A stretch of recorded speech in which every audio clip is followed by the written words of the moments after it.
It was my first time like riding an Amtrak, y'all. And you all know that we have different types of perceptions about people, right?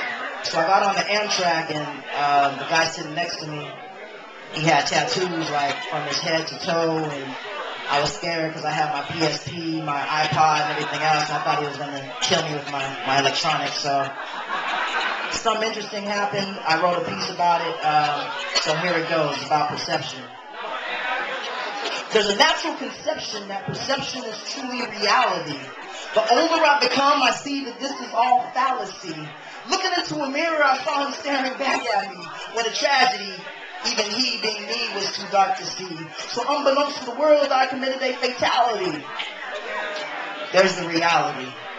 On a train, he sat quietly. His appearance drew the ire in me. How can this take place? You see, the thought of me having to keep such company. I could feel the glares of the world on me, so I remained calm, because I didn't want him to see. The conception which I had perceived only left me fuming and peeved. I can't close my eyes right now because this cat's going to take from me somehow. So I had to remain awake and alert even though my eyes hurt, and I figured that it wouldn't be long before one of us would sing an awful song. Our train made its next to last stop, and this cat quickly jumped up and off, and I thought to myself, what the heck? How can someone have so many tattoos covering their head, arms, lips, and neck? How can I get out of all of this without having to use my fist? The answer quickly came in the form of a gesture which soon squashed all the pressure. You see, I'd already dropped the hammer and sentenced this cat to a lifetime in the slammer, forgetting about how the world perceived me. Beehive.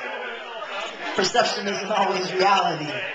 The gesture which stopped the pressure was great. It had been a long time since I had eaten and was getting late. Would you like something to tide you over, he asked. And then, just then, my spirit had gasped.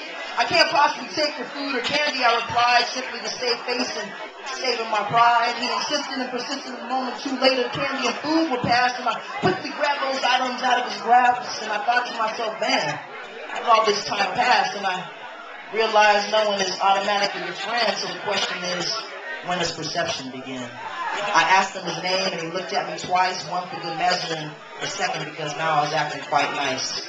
He gave me his name, and a second later, our conversation began until it got later and later.